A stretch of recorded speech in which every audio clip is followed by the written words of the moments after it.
I'm a student of history, Islamic history especially, was on the Prophet, or Prophet peace be upon him, the state of Medina, which he created.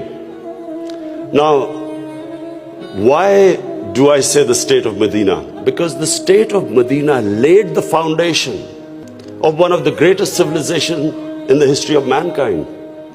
The principles that found the foundation of the state of Medina is what for the next 700 years was the greatest civilization on earth. And what were those principles? The state of Medina was founded on incredible principles of justice and humanity. It was the first time a welfare state was made, a state that took responsibility of the weak, what China has done right now. That was the state of Medina, where first time a state took responsible for its poor, its weak, its orphans, its widows. In the state of Medina, the first time pensions were created. Old people were also, it was a humane state. And secondly, there was justice, rule of law. These were the two main things. And the third thing, the Prophet of Islam, peace be upon him, made seeking knowledge a sacred duty. The word was that even if you have to go to China to seek knowledge, you must.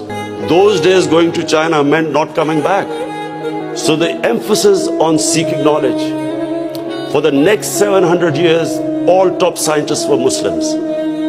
And that was the state of Medina. It laid that foundation. And then the way minorities, other religious people were treated. The Prophet signed famous, the Misaq-e-Medina. There's still a letter in St. Catherine's Church which was signed with the Christians that your places of worship will be, till the end of time, they will be protected by Muslims. Secondly, that no forcible conversions would be in Islam. Thirdly, the Prophet's last sermon, it is a charter of human rights. It's about how human beings are equal. So it was a humane state created, rule of law, emphasis on education, that led to the growth of Muslim civilization. So this is, in Pakistan, we want the same basis of our state. The rise of what I believe, the way our country will rise, it will go back to those principles. We must, number one, have rule of law, everyone equal before the law. State must be accountable. We must have a welfare state where the state must take responsibility of its poor people. Half our population is on the poverty line or just above, and about 25% are below the poverty line. The state must take responsibility. All policies of the state must be like in China. How do we lift the people from the bottom?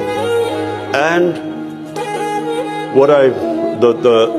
the most important thing is that we must, in Pakistan, start a reform program.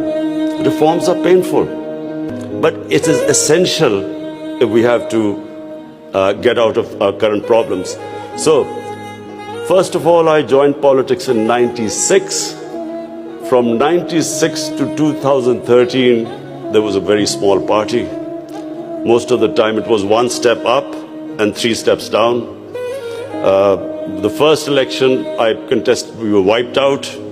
Second election, 5 years later contested, we had only 1 seat. Third election we boycotted, and most of the time people made fun of me, thought we would never make it, because I'm an outsider. I wasn't from the political class. But one big lesson from sports which I learned, you only lose when you give up. So